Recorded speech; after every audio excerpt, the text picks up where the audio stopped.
2014, the Mark Hart Masterclass. This is dear to my heart. It was one of the first interviews I ever did. And this is the interview with my good friend Mark Hart. Not only is Mark incredibly smart, and we've got so much to learn from his journey, but he's also a great source of inspiration to me personally and to many of you who joined us back then. Incredible hedge fund manager, investor, and thought leader. Enjoy.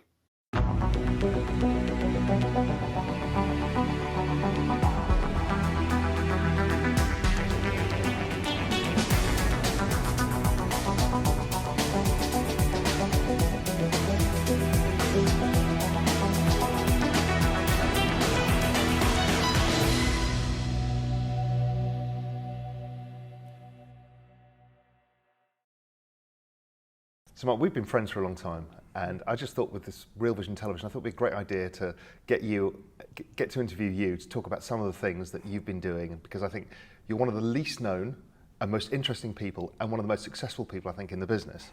Give us a little bit about your career history and the track record that you produced, the incredible track record. Sure.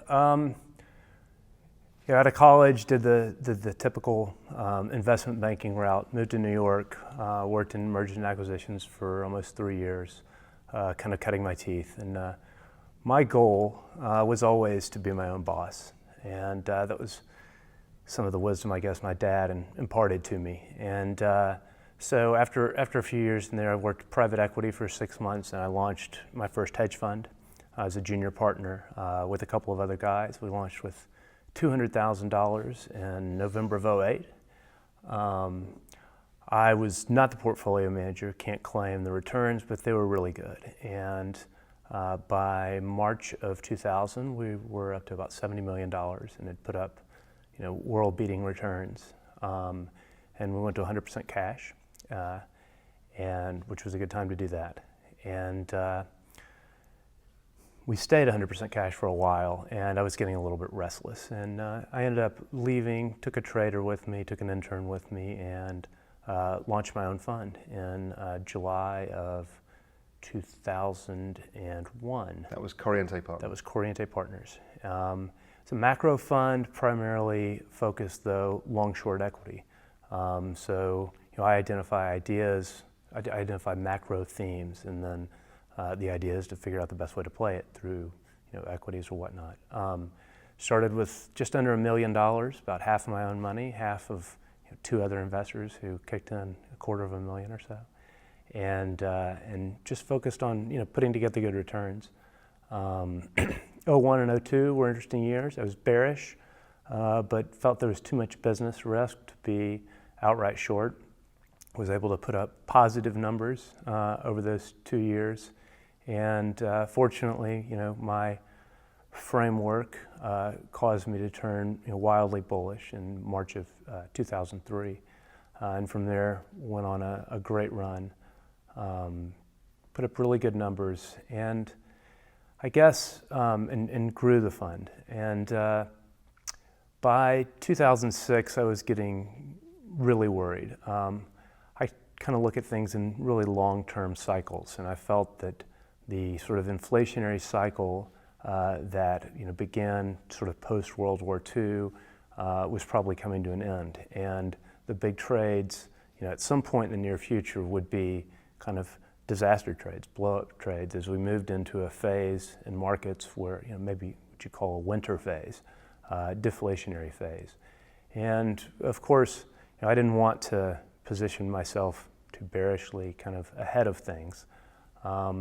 But in 2006, I was very long commodities, beginning of 06, and felt like the biggest risk to my portfolio was U.S. housing. Fortunately, my good friend Kyle Bass and I were looking for ways to maybe hedge out the housing risk. And I'll never forget, on the plane from Montreal to New York, Kyle introduced or explained to me for the first time the credit default swap and how we could use it to bet against residential mortgage-backed securities. So that set off a research process that a few months later resulted in Kyle and myself launching our Subprime Credit Strategies Fund. And the goal was simply to bet against, U.S. subprime mortgages. It was interesting. We met with everybody on the street, all the banks. Everybody thought we were crazy. And not only did they think we were crazy, but they thought, who are these yahoos from Texas? These are like equity managers. And here they are telling us that we're wrong, and we've been in this business for a long time, and all of a sudden, here they are. But I think we had a pretty compelling story, and we really dove deep and understood the thesis. And so we set up a SPV. We raised a lot of money. We also were able to contract with a couple of other large hedge funds who were interested in putting the trade on as well, but didn't feel like they had the expertise to do it. So we managed two funds, subprime exposure as well. Trade worked out really well, and to me, this was the first shoe to drop in what I thought would be a long-term period, deflationary type period. So I looked for the next shoe to drop, and I remember in college I had a finance class. There were 3 of us in the class, and it was about the time when the Maastricht Treaty was signed. And I remember at the time I was thinking how strange this was, how this experiment would have a very difficult time working, where countries merged together in a monetary union, but not in a fiscal union. And I thought that divergences among those different economies would inevitably occur. This was in college. So here it is, spring of 2007, and the subprime trade has begun to work. And I take another look at some of these countries. Actually, after reading a book a friend of mine wrote, Louis Gave, and the focus on the book really was the rise of Asia. Louis, though, was a Frenchman who had moved his family from France to Hong Kong because they thought that France was over, Europe was over.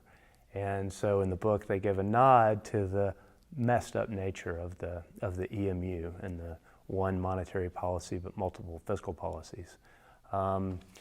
So I started to dig deep there. I felt like a lot of the peripheral EMU countries would have a very difficult time in a deflationary period funding themselves. So I began to plan to launch a fund focused on European sovereign defaults. And I wasn't exactly ready to launch the fund right away because the writing on the wall wasn't quite there. And you were the only person in the world who'd done this, right? Nobody else had set up a fund for a European blow-up. You're well ahead of anybody who'd even thought about it. I believe that is the case. I've not heard of anybody else who did it at this time. We launched in August of 2007. It was a time you could buy. We actually did buy. We bought $2 billion of notional Greek 7-year sovereign protection for 11 basis points, which of course there was a default. So that was 11 basis points a year. 11 basis points a year. To protect yourself. To protect yourself against default. I think the recovery on those defaulted bonds ended up being low 20s cents. So 11 basis points pays 8,000. And unfortunately, I didn't hold Greece the whole time. But the idea was that this was going to be the next shoe to drop. The idea was figuring out when it was going to happen. And for me, I have 3 tools that I try to use to analyze the macro environment and particular themes. They are fundamentals, sentiment, and technicals. I look at fundamentals maybe a little differently than others. Technicals is, there are a few different reasons of why you'd look at technicals. One is to try to get the timing of the market right, but really, to me, what you're looking at when you're looking at technicals is you're getting a gauge of investor sentiment and the turn in investor sentiments. It's a way of understanding psychology. So in the European sovereign debt crisis or European sovereign debt situation, you had this convergence trade that worked for years and years post-Maastricht, where bond yields and Italian government paper, Spanish government paper converged nonstop for years with that of German paper. So what I was looking for was just the first signs that we were going to start seeing divergence in those spreads. And so my focus was on actually not even EMU countries initially, but it was the accession countries, the countries that were hoping to get into the EMU.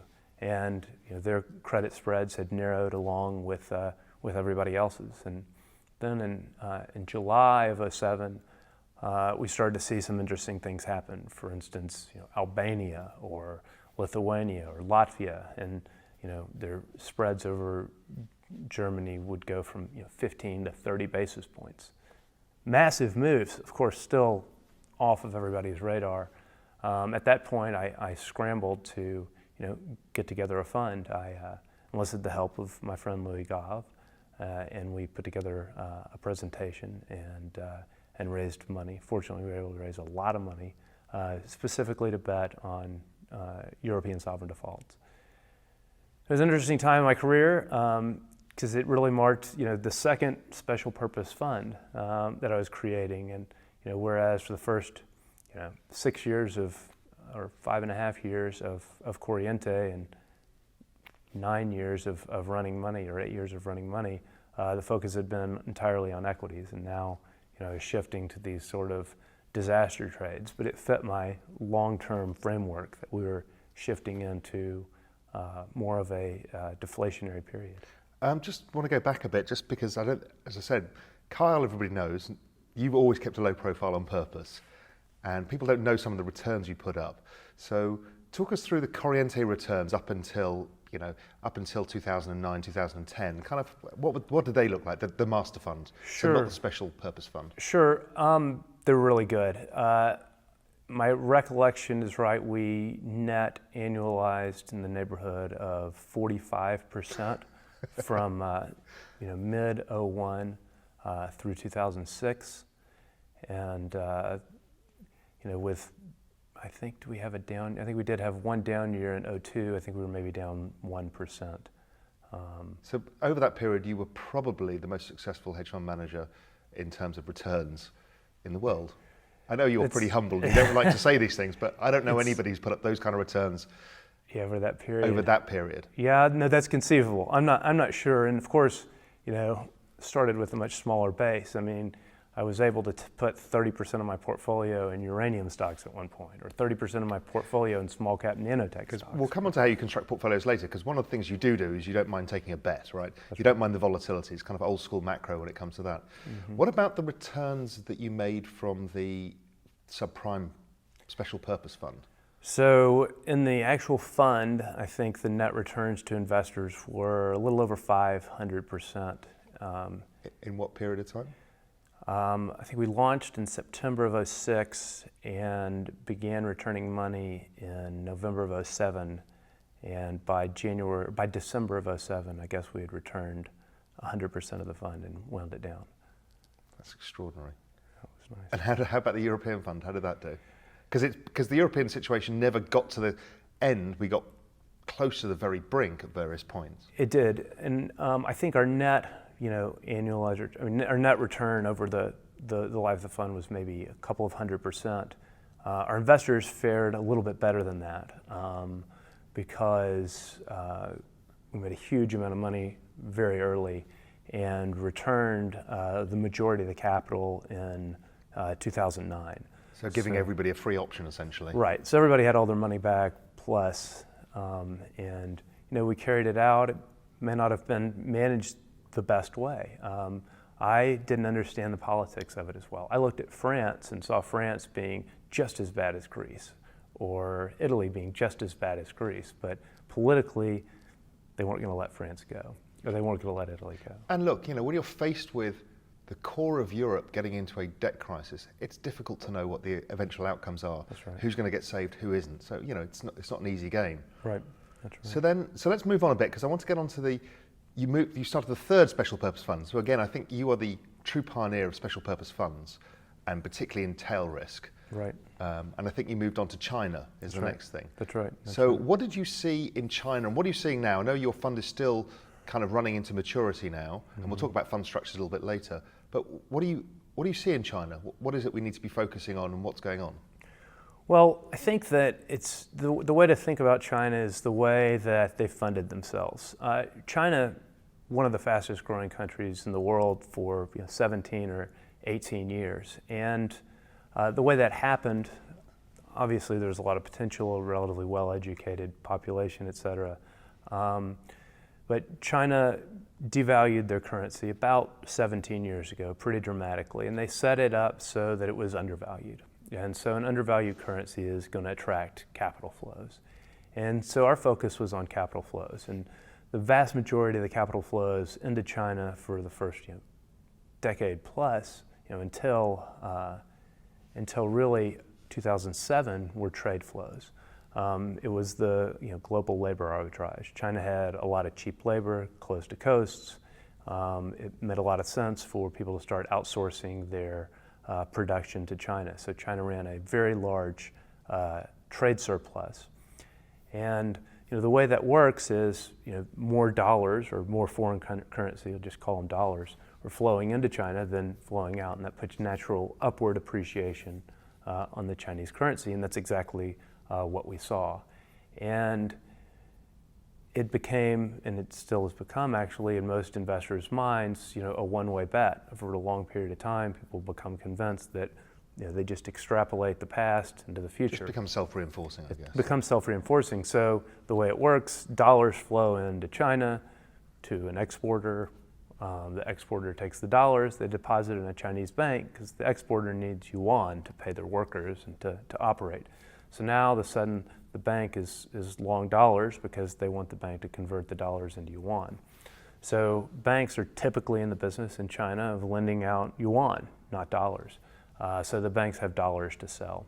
So under normal circumstances, that would put downward pressure on the dollar. In fact, it did, but the Chinese didn't want their currency to appreciate too rapidly.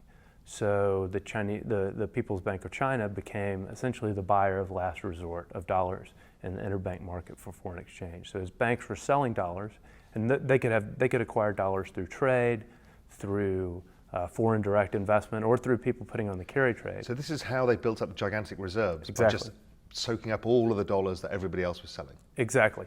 Soaking up the dollars with newly created yuan.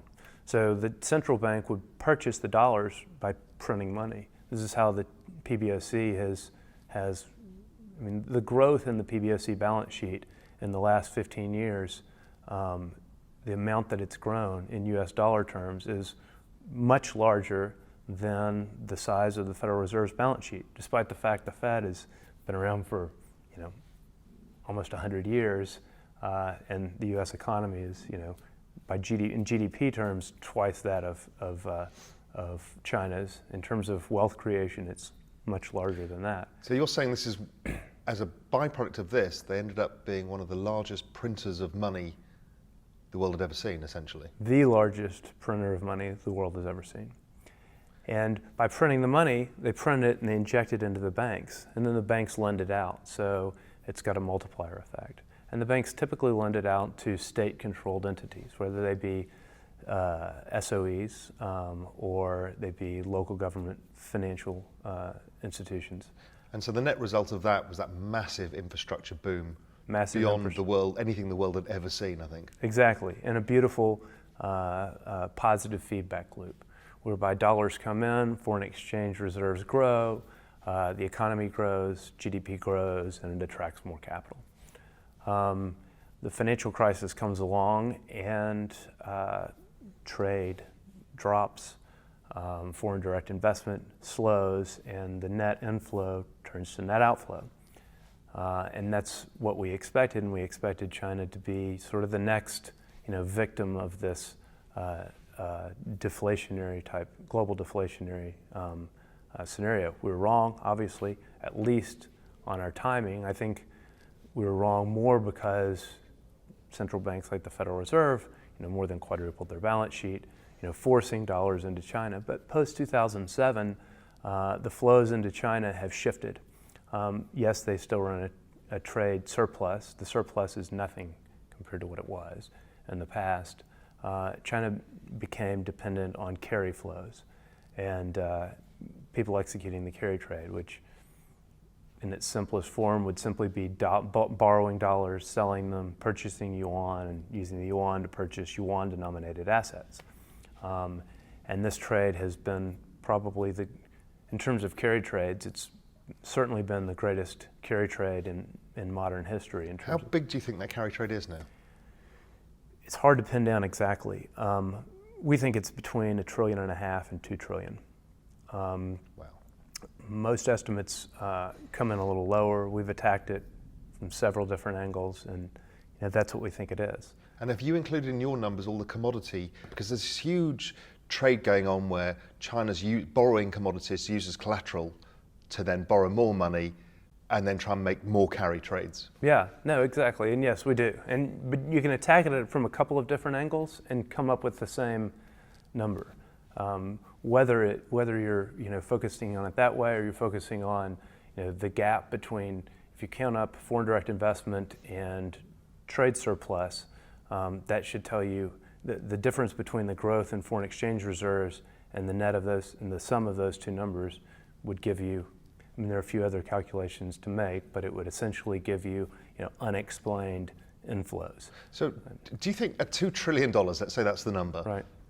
What order of magnitude is this versus any other carry trade we've ever seen?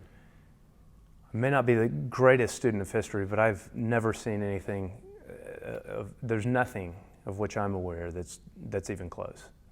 And the reason I think that it's gotten so big, it's not just the sentiment in terms of extrapolating the past into the future.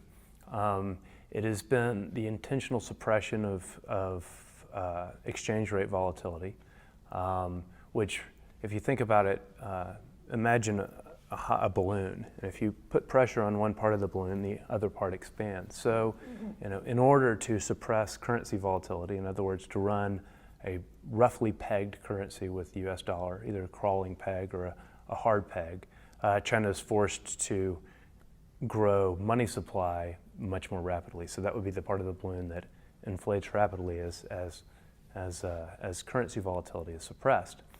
But if you think about it, for most of this time, or if you think about it just in normal terms, the carry trade can be a little bit difficult.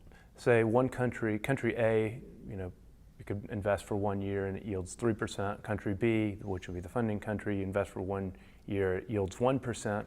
You borrow the 1% at 1%, you turn around and you reinvest it at 3%, you make 2%. The problem normally is that currency forwards would wipe out the gain. So the 3% currency 1 year forward would imply 2% devaluation. So in theory, you're picking up 2% in interest and you're losing the 2% in the currency over the year. However, in China, it's been different. Currency forwards have implied appreciation of the currency. So arbitrageurs are able to not only pick up the carry, but they're also able to make money on the currency. Now, that's not exactly the case right now, but there is, forwards implied depreciation of the currency. But there's still room for carry. Critical to this, obviously, is credit quality. You can earn a premium, but there's an implied risk premium in that extra carry that you're getting. In China, though, there hasn't been any risk in anything. There have been virtually no defaults in corporate defaults, maybe 1 or 2 this year, none since the mid-90s before that. No government defaults, no defaults. There's been zero reason, in fact, to do any credit analysis on any Chinese entity. So essentially, nobody actually ends up pricing in any risk at all. That's right. Hence why volatility is so low. That's right. So if you step back and say, well, why did you set up the special purpose fund, and what you saw there, and what you still see in China, is the fact that in the end, after all of what's happened, is volatility is suppressed so low, and usually suppressed volatility leads to hypervolatility. Is that right? That's right. And usually, sustained extreme credit growth usually leads to a credit bust. And And inflows generally are followed by outflows, as day is followed by night. It's the story of 1997, the Asian currency crisis. The Asian tigers attracted all kinds of foreign flows, chasing real estate, chasing carry. Flows turned the other way, and the problem is when flows start to go out, then the central bank is faced with the problem. Do you defend your currency to make it appear to be strong, or do you let it weaken? The problem with defending the currency is that you're having to buy back your own currency. So you're having to liquidate your foreign exchange reserves and use them to buy back your own currency. So buying back your own currency actually has the risk setting off a deflationary spiral. You're shrinking money supply, you reduce the credit growth, and asset prices fall. Asset prices fall, more money leaves. So this is what the Asian tigers of '97 faced. They began to spend their foreign exchange reserves defending their currency. They realized that they were just exacerbating a negative feedback loop, and they came to the realization that the only way to end this is to devalue. It's the less painful way. You devalue, you're harming the foreigners who unwisely sent their money in, as opposed to the domestic economy suffering brutal deflation. And I think that's the route China will eventually take as well. Because what's interesting is most people who are watching this will be thinking that China's currency is going to appreciate greatly because that's all we hear in the papers. But what you're saying is China's currency appreciation has been funded by hot money. It's not a real appreciation, and the credit deterioration within the economy is so bad that you end up with a risk of a gigantic Asian crisis style event that happened back in 1998. That's exactly right. So what triggers this kind of event? And then secondly, I think what's good to know is how does it affect everybody else? Well, what triggers it is the $64,000 question. The Chinese government has not lost control at this point. We've seen periods of foreign exchange outflows. They've been able to successfully defend the currency while at the same time provide some domestic stimulus, and everything's all well. They've been aided, of course, by monetary policy in the developed world, where rates are kept super low, money's created rapidly, and it forces money to go find the highest return. In a world where the 10 years yielding where is it? 2.3. 2.38 I think is where it is. There's nothing to get. There's no more. Well, I actually think there is more blood to squeeze out of that turnip, but that's a different story. The relative returns are much more attractive in China, particularly if there's no credit risk, and that's how it's been. What kind of returns were they getting, or are they still getting in the carry trades? It depends on how far out the risk spectrum you'd like to go. What's proven in recent years is that it doesn't matter how far out the risk spectrum you go, there's a government backstop to it. But 7 or 8% is pretty easy to find in yuan-denominated assets, and if you can hedge out the currency by selling forwards, you're essentially locking in 600 basis points of carry in a ZERP world. That's pretty attractive, and it's attracted enormous flows. So the reversal, what does it come? Is it because of some external event outside of China that causes sort of a risk-off environment? Maybe it's the tapering of monetary policy, and maybe it's more slowing down. I don't know. I don't necessarily think that that's something you can count on. It certainly hasn't been in recent years. It could be a loss of confidence in the Chinese economy.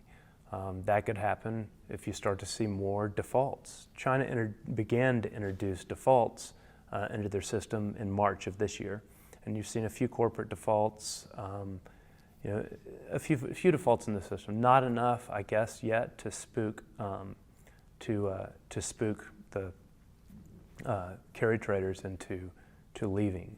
I guess all of these special situations funds or special purpose funds you set up have never said this is the catalyst, this is going to happen because of this. You've always said, this is the event, it's probably going to happen within this time horizon. That's right. And we'll wait and see which is the event that causes it. That's right. And we see potential catalysts, are all over the place. In subprime, we knew that you were about to get into a period in the summer of '06 when you had a lot of adjustable rate mortgages were going to adjust higher. That screamed that there were going to be a lot more defaults in the system there. The cutoff of money into China, defaults, I mean, you have such a high percentage of Chinese money essentially just going to, or bank loans essentially just going to evergreen existing loans because there's nothing there. So I guess, in terms of catalyst here, it's hard to know. It's hard to know which snowflake is going to set off the avalanche on the side of a mountain. Right.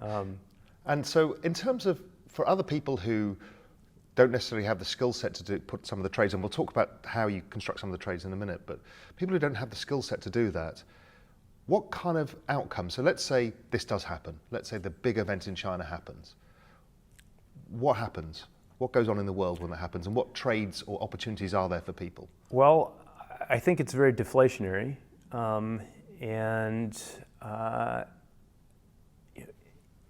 Exactly how it reverberates, I don't know. I mean, initially I thought it would be very bad for Australia's economy, Australia being a large, commodity producer, or, Canada's economy. And maybe it will be, although what we've seen in recent years is, the wealthy, the elites in China have been jumping off the ship for a while. I mean, they've, some estimates they've been able to get, upwards of $4 trillion out of the country. Wow. And you see that in places like, art auctions, New York, Hong Kong, Singapore, Vancouver, London real estate, and specifically Australian real estate. So in Australia, the mining industry has not been particularly strong in the last couple of years. However, housing prices are hitting new highs, and it's because you have a country of 23 million people that is wealthy, that has rule of law, and relatively close to China, and you have a lot of wealthy people in China trying to get out, and there are incentives in Australia to invest there and get residency. So, does this cause, even a more dramatically negative event for Australian miners? Almost certainly. Asset prices or raw materials prices should drop pretty dramatically. That'd even be exacerbated by the fact that there are huge stockpiles of copper and iron ore that are being used to finance the carry trade that would presumably be liquidated. But obviously, you would expect growth rates to slow down, construction to slow down, demand for these mines. But the flip side is, do you see even a greater rush out of China and Australia? And that's contrarian, because people kind of think, and even I've been thinking, well, obviously the Aussie dollar gets killed, and maybe it still does. But as you're saying, there's a risk that Australia actually, its bubble, which it is in a bubble, gets even bigger as people rush out of China. There's the other thing that I was thinking about is, if there's a $2 trillion short position in the US dollar, and it needs to get closed out, or the debt side of it gets wiped out, then surely that's got to be good for dollars. Well, absolutely. And that's $2 trillion in China. I mean, the carry trade is alive and well throughout emerging markets. So I don't think that you'd have an unwind of the Chinese carry trade without an unwind of other carry trades as well. I think it's extremely dollar bullish. Of course, Janet Yellen will do everything in her power to keep the dollar down, and we'll see exactly how it goes. I think that the one thing I've been consistently right on for 7 years is one thing you've been consistently right on for 7 years is we've been bond bulls, and I think that this is a very bullish scenario for treasuries, and I think that's an interesting area. You've seen what happened in Japan, in the Japanese bond market over the years. Here we are at relative to recent history, extremely low yields across the curve. We've been in a bond bull market for a long time, and yet almost anybody you speak to is a bond bear. So the wall of worry, I think, is still there. So I think the potential for even a longer term, roaring bond market, exists. I could easily be wrong, but as a trader, there's been zero reason to get out of that trade. Yeah, I think one of the things I looked at and thought about is that the most likely time for this catalyst to happen is when the world goes back into recession, as it always does at some point, because that's when bad things get exposed. Because otherwise there's a cushion. If everybody else is growing at 3% and one country has an issue, and we saw that numerous times with Japan in the 90s, it kind of got away okay. But the moment the world goes to recession, everything gets flushed out. That's right. And I think this is the way to play it, or the best way to play it, because implied volatility, dollar yuan, is, I think, insanely low. So the way you play it within the fund is you're buying the super cheap suppressed volatility in the currency. That's right.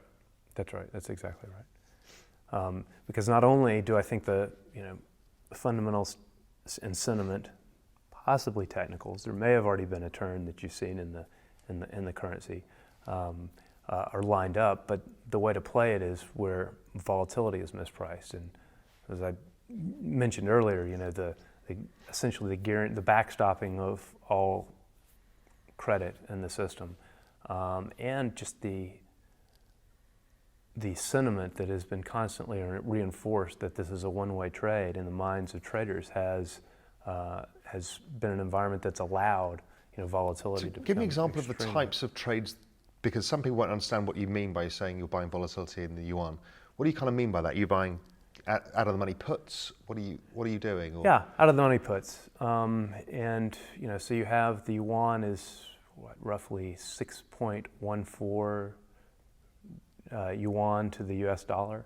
So maybe I'll structure my puts anywhere from 6.14 to 7, to where, and I'll go out, anywhere from 6 months to a year and a half. And the way I run my fund is, I'm buying those and I'm holding them to maturity. And so it's just a steady burn rate. And the goal is to either, lose everything by burning all of our premium over the life of the fund. But the flip side is, make a fortune in the event that we're right, and you do see the outflows and you do see the spike of volatility. So to give you a little bit of flavor, I haven't priced anything up over the last few weeks, but for instance, you could buy a 1-year 7-strike yuan put, probably for 20 basis points or less. So it would be a situation where a $100 million option would cost you $200,000, a 7-strike, 1 year. If you were to have the type of devaluation that we saw in 1997, where the average devaluation versus the dollar was over 60% peak to trough, a 60% devaluation takes you, probably in the neighborhood of 14 yuan to the dollar. So the math on that would be, 100 million times 1 minus 7 divided by 14, which is $50 million. So a 97 style scenario, you're risking 200,000 to make 50 million, assuming there's no premium left in your option when you close it out. That's extraordinary risk reward. I think so. You want to unfuck your shit? This is live. Yeah, that's being recorded. Hey, listen, if you want to unfuck your future, then come and join us in the Real Vision community. Incredible platform, amazing content, some of the smartest people in the world, and amazing tools. And guess what? It'll cost you nothing. Come to realvision.com. I'll see you there, and let's help you unfuck your future. I guess the big thing with China that everybody dismisses all of these things with, because I share the same views about China and have done for a long time, but the thing that people always say is, well, the Chinese government won't let it happen. What do you think about that? Well, I think it's in their best interest to let it happen. And I think that the way to look at it is, how's the Chinese government positioned? Well, the Chinese government is long several trillion dollars, US dollars. They're the other side of the carry trade, the Chinese government is. They're buying all the dollars that the carry traders are selling, and then they're either issuing or at least guaranteeing all the credit instruments that they're buying. So the Chinese government is getting fleeced by the carry trade. They're losing the money. They're earning nothing on their foreign exchange reserves, and they're paying out huge, either directly or indirectly through credit guarantees, to the carry traders. So the scenario where outflows begin does China defend the currency or not? Well, of course they're going to defend the currency if they think they only have to do it for a little while, and they will be able to attract further inflows in the future. But if they get the sense that they're not going to be able to get back to attracting those inflows, I think it's strongly in their interest to allow for a devaluation. I mean, that's the playbook that every emerging market in history has followed. And you think by having the devaluation, they will correct a ton of their imbalances. They can have a credit crisis at home. They've got enough money to resolve it over time, and then they can rebuild themselves in a more balanced way. I mean, if you think about it, so I don't even know where China's foreign exchange reserves are, but just I should know exactly, but say they're in the 3 trillion range. Well, a 50% devaluation of their currency reduces the size of their liabilities, which are all yuan denominated, by 50%, while maintaining all the value of their assets. That's $1.5 trillion windfall to the Chinese government at the expense of carry traders. Now, many of the carry traders are domestic Chinese themselves. And they could use that to paper up the cracks of what happens to their banking system and all the other things that will... Right. Well, the alternative, of course, is to defend the currency. And this is what virtually every Asian country tried for a little while in '97 of the Asian tigers before recognizing they were just feeding a negative feedback loop. And so we look at China's ability to defend the currency. And people like to talk about China having the largest stock of foreign exchange reserves in the history of the world, but they're really not that high when you compare them to the size of the liabilities on their balance sheet. So we look at, in terms of reserve adequacy. When I say reserve adequacy, I mean the adequacy of a country's foreign exchange reserves to defend in the event of outflows. We think the most relevant number is foreign exchange reserves to M2. M2 being whatever's liquid. It's liquid within a day. And China is right there in the neighborhood of 21% foreign exchange reserves to M2. You look back in '97, how well reserved were those countries? Well, they were 23, 24. China's less well reserved now than the Asian tigers were going into their crisis. Because that's the thing that people forget is basically when you look at their reserves, it's just like looking at their US dollar bank account, and you forget that on their RMB bank account, they're massively in debt. That's right. So you're trying to make the assumption that somebody's rich because they have some money in one bank account, forgetting they're massively in debt in the other. Well, it's just ignoring the right side of the balance sheet, and I think that's not a smart thing to do. Yeah. A lot of people look rich, but you don't realize how much they owe the bank. So how much longer has your fund got left to run before it closes? It's June of next year. So, am I going to have time? I don't know. I mean, maybe not. I love the option. It's I think completely mispriced. But I don't know. I guess conceivably I could extend it, but I don't think that personally I'm really in the place where I just want to gear up and try to go raise money. But you don't think the trade is any less valid? It's just that the time horizon's run out at this particular moment for the structure that you set up. Oh, right. No, and you've personally moved on from much of this anyway. That's right. But you still think that that the Chinese tail risk is one of the biggest tail risk events out there in the world today? I think it's the biggest. I say that I'm not scouring the world on a daily basis. I don't know if there's something better, but to me the risk reward is unbelievable. I've never seen anything like it.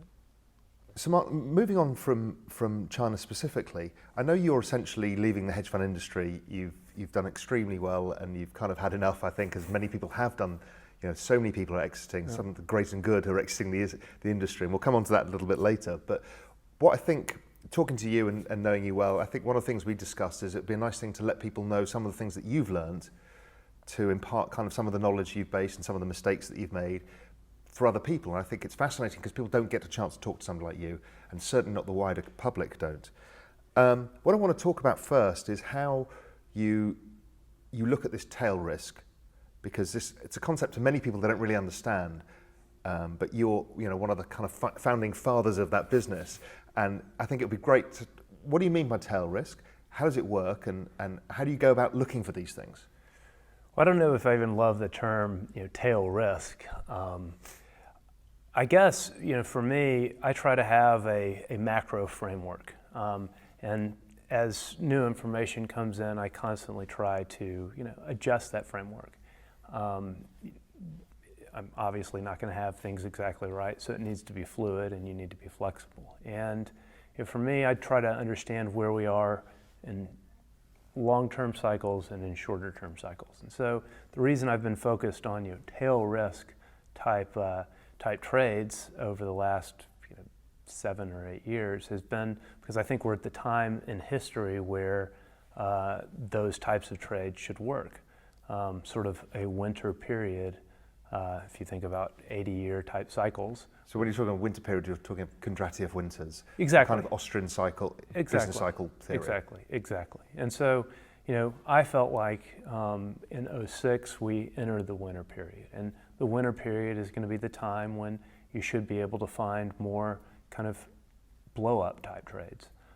So that's why my focus has been on those. And the blow-up types of trades, because of the huge imbalances that have grown from the long-term credit cycle and the long-term demographic cycle. Long-term, yeah, an inflationary cycle. I mean, it's, basically inflation has lifted all boats for a long time, post-World War II.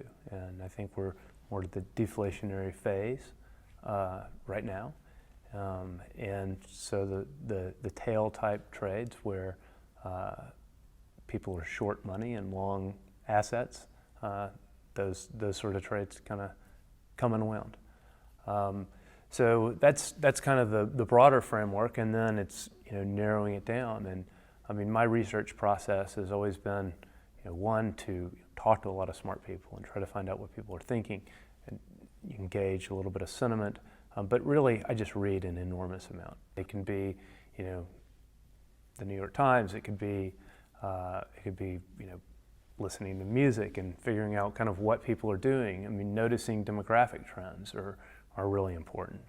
I think that we have passed the point of peak conspicuous consumption. I don't think that the millennial generation, sub 35, is focused on that. I think millennials are going to be living at home longer and living in smaller places and being a little bit more community. So you're accumulating all your information from not just the standard places. I think that's a key thing. It's by broadening your mind to everything that's going on and then trying to look, what's the knock-on effect of that? What's the knock-on effect of that? Right. Right? If you look at everything through the lens of what does it mean for the economy or the macro environment, at least for me, all kinds of interesting, ideas start to germinate. So it's a big part of the process is just reading a lot, writing down, my thoughts, and then sort of molding the macro framework. So then let's say you've identified a theme. The next thing I think you mentioned before, you then will start to use technical analysis and other analysis, flow analysis, to try and understand where you are in that particular theme, whether it's the time to put the trade on. How does that process work? Well, I'll take a step back, because a lot of times technical analysis is the way to first identify a theme. I mean, if you see something happening in markets that you wouldn't expect to see, for instance, this massive bond market rally while equities are soaring. I mean, that tells you that maybe things aren't behaving the way they normally do. So then that fuels more questions or creates more questions. So really, what I'm looking for in technical analysis are indications that things aren't quite going the same way. I'm looking for divergences, basically. And so, for me, part of the process is looking at a lot of charts. I mean, I want to look at every currency in the world. I want to look at every commodity in the world. I want to see how they're doing relative to each other, and I want to understand kind of at least what the market thinks is going on there. Look at a lot of equities, look at different sectors, and try to just put in a lot of inputs. I think that's one of the interesting things that I know from the world of macro, having been in that business for a long time, is people don't realize how much technical analysis is used. I mean, I use it as the first thing. I use a chart first. Yeah. Use a chart first. I know that, half of the macro great and good in this world use a chart first and then say, what does that mean? And can I make some money out of that? Right. I mean, you think about what a chart tells you. It takes you 2 seconds to look at it and there's just an enormous amount of information that's encapsulated in it. So I think it's a really efficient way to do research. If there's a chart and it looks great, and at the same time, from a sentiment perspective, everybody hates the idea, well, I've got a pretty good chance of making money there. You think about technical analysis. Say, for instance, this is how I try to kind of explain it to investors in my fund. If, say, you have an individual stock and it trades for an entire year between $9 and $10, right? Then what we know is that everybody who's bought it in the last year has a basis between $9 and $10. So let's say the stock goes above $10, right? At that point, what we know is that everybody in the trade has made money. And so all of those people are going to have a good memory of having bought it between 9 and 10. So they may be more likely to rebuy it if it comes back to 9 and 10. You have other investors who saw it trading between 9 and 10 and didn't do anything. And then they're kicking themselves that they didn't buy it as it goes up. So they're thinking, well, if I get that opportunity again, I'm not going to miss it. So that means that 9 to 10 range is psychological support. You have people that might naturally be buying the stock between 9 and 10. So I might buy it going up through 10, knowing I have a lot of support between 9 and 10.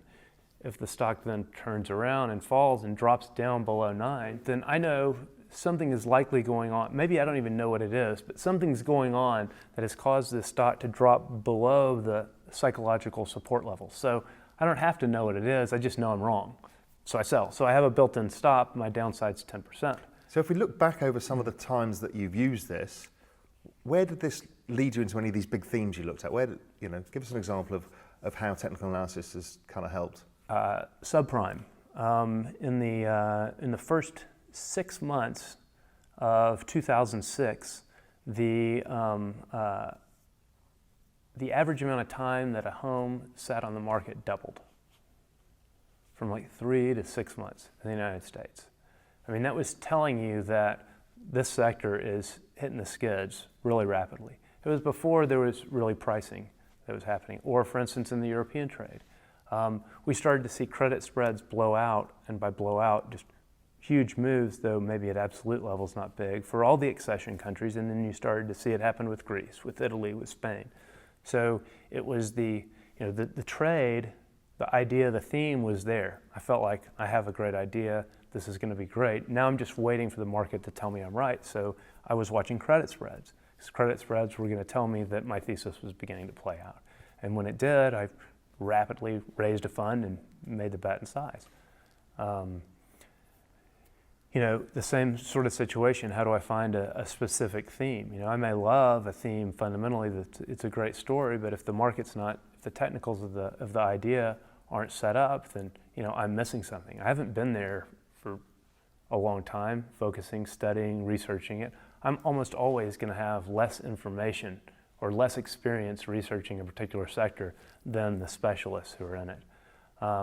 So I have to look for different tools. But I guess one thing that I also like to suggest is, just from maybe it's not technical analysis, but from a macro perspective. I mean, I think that I think it was maybe William O'Neill who said this, but 90% of the effort and research effort is gone to the micro. Excuse me. It's the bottoms up work, but really 90% of any stock's move, and if you're talking about stocks, it's going to be a function of how well its industry is doing and how well the overall market as a whole is doing.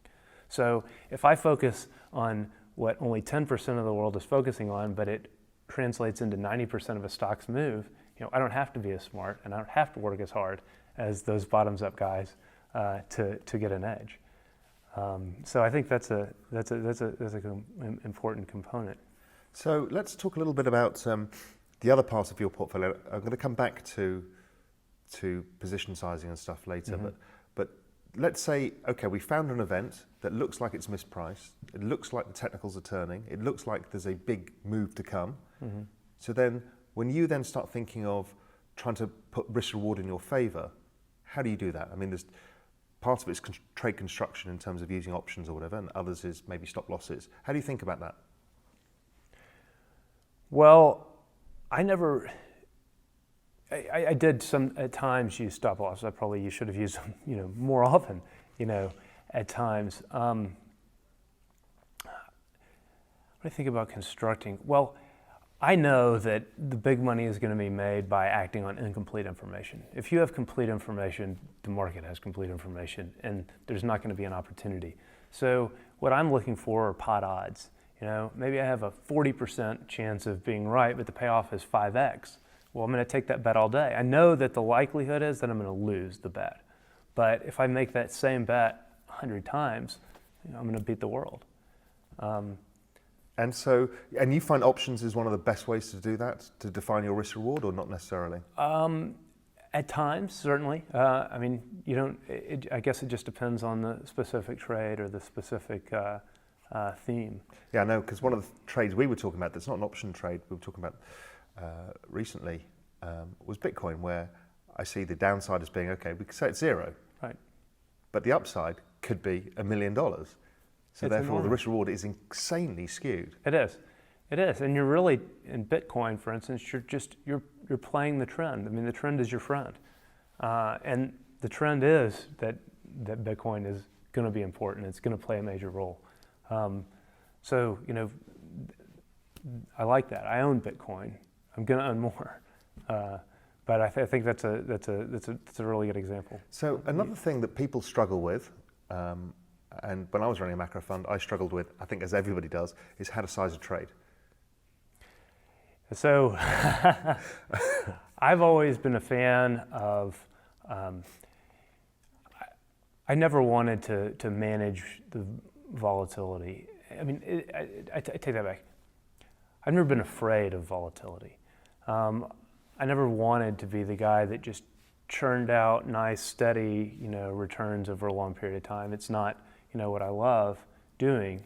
But to me also, you find a great opportunity, they're not going to come along that often. I mean, I spent years and years and years looking, and I can think of maybe 7 or 8 really great themes that I found. And so, to me, if you find a theme that's great, I mean, you've got to go after it aggressively.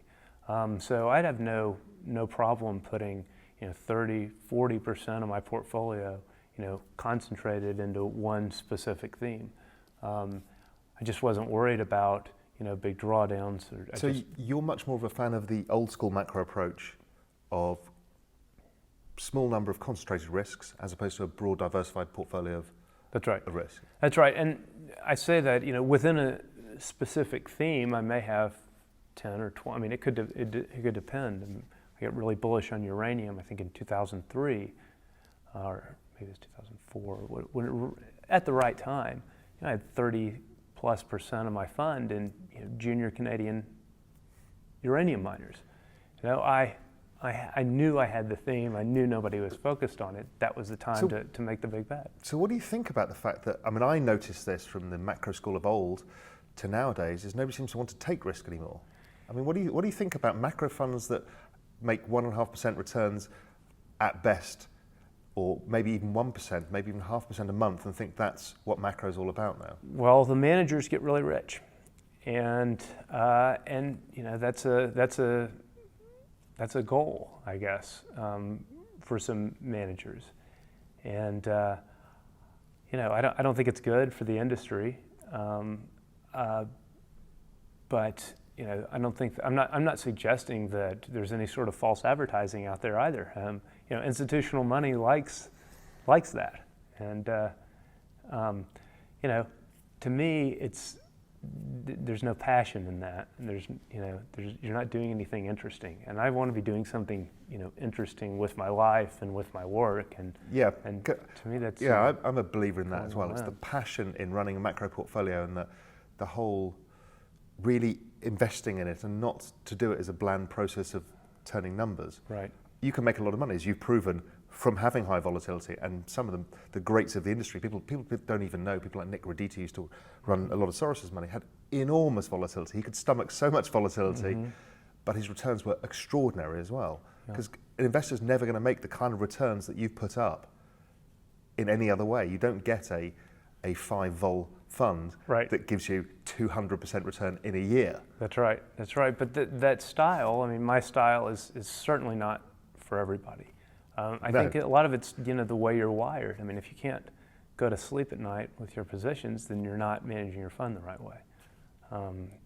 So I guess it's just, maybe I say, well, it's not sad, it's just maybe less interesting to me, pursuing the low ball steady returns. Horses for courses, I guess. Yeah. So, okay, so moving on a bit from that, I just want to know where do you think the world's going right now? So what do you see as the next few years? Well, I think that we're generally in this period of, deflation. I think that, God, this is a really broad question.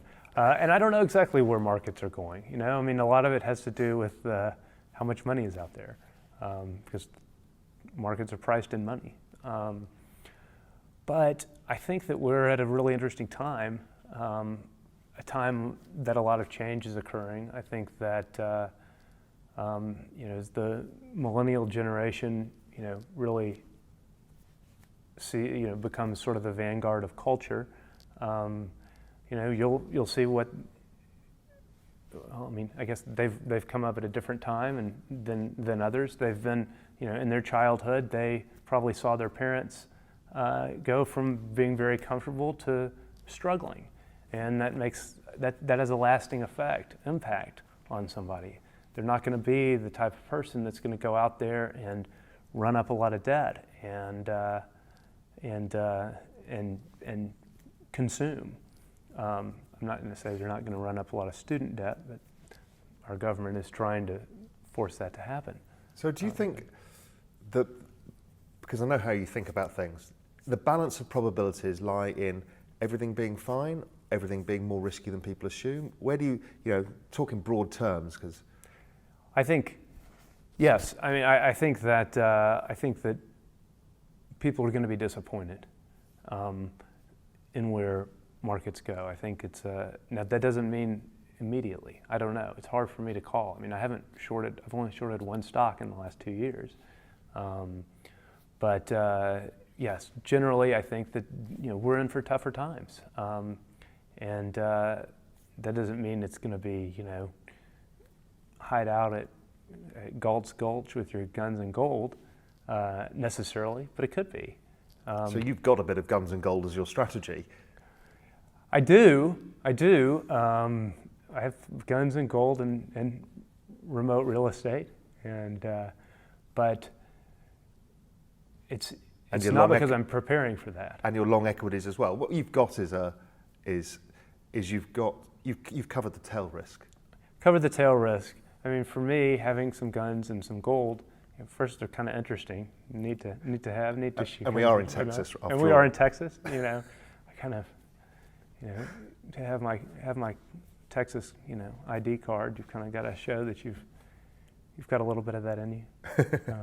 Right. I want to move on now, because I know your life's moved on because you kind of decided to leave the industry, as I said, as many people have. Mm-hmm. And so, let us know what you're doing now and kind of where your thought process is and where you see the opportunities in your life.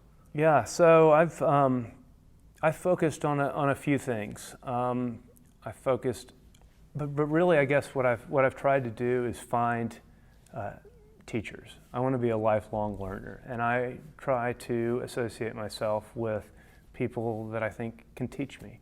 I have a great friend who's, I think, a brilliant art dealer, and my wife and I have had a wonderful experience, learning a lot about art, acquiring a lot of art.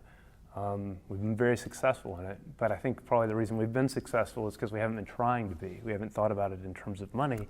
We've thought about it in terms of supporting artists and becoming part of the conversation.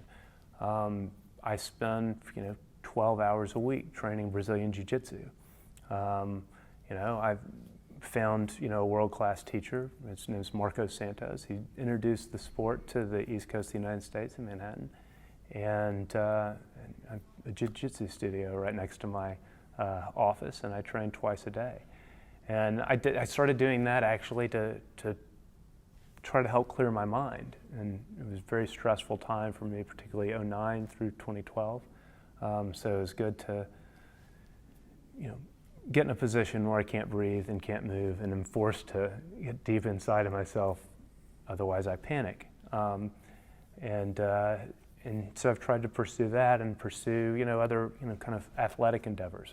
I guess maybe it's chasing flow is what I call it. And I've made some great friends. I mean, one of my closest friends is a guy named Josh Waitskin, and Josh was the subject of the movie Searching for Bobby Fischer. He was this chess phenom as a child. The movie comes out, he becomes a celebrity, he loses the love of chess, he takes up martial arts, becomes a world champion martial artist in push hands. So he wrote a book about his learning process. I sought him out, and he and another guy named Tim Ferriss, who's an author and sort of a self-help guru, have helped me redesign my daily process and my life. And these guys have a lot to teach, and so I'm interested in learning. So if somebody's still back in the industry or back investing or doing whatever else they do, you think the process that you've gone through and started this, self-improvement sounds the wrong way, the learning about the broader things, whether it's health, fitness, about yourself, about the art world, about anything. I mean, you're a sponge for information. Do you think that's going to help everybody else in their investments and things like that, or in life in general? I think that particularly for a fund manager or somebody who's in that environment of enormous amounts of hours, enormous stress, probably sitting at a desk for a long time. I mean, it's not good for your brain, and it's not good for your soul. I think that balance is absolutely key. Taking risks, pushing the envelope, living in the moment, and that's what I try to do. And I think that and I didn't always do that. My focus for a long time was purely work. And, I found there was a day, in 2012, I remember sitting at the dinner table and with my kids and my wife, and I've got more work to do that night, and dinner's almost over, and I realized that I hadn't heard a word that anybody had said. And that was an important moment. And you can get caught up, and it's easy, particularly as a hedge fund manager, where, if it's not your life, then, well, it is somebody else's, and they're going to beat you. So striking that balance can give you longevity, and I think that, I guess for me, I guess I sort of realized that I needed to more aggressively pursue some of the things outside of running money while I'm still young and while my kids are still young. But that's not to say you haven't also left the investment industry. I mean, like many people, again, you've kind of left much of the listed marketplace and the usual kind of fight, and have done private investments, as I understand. That's right. I have a couple of companies that I control here in Texas. I mean, one of my themes has long been that Texas will outperform the rest of the country. Great weather. I guess there's already a pretty significant base of economic activity and intellectual activity, but really it was a tax arbitrage bet. We don't have taxes here, and other states do. So inevitably, wealthy people from California or from Illinois or from New York are going to move here. They have. I've actually focused most of my investments in the Austin area, because I, first of all, think Austin's one of the coolest cities in the world.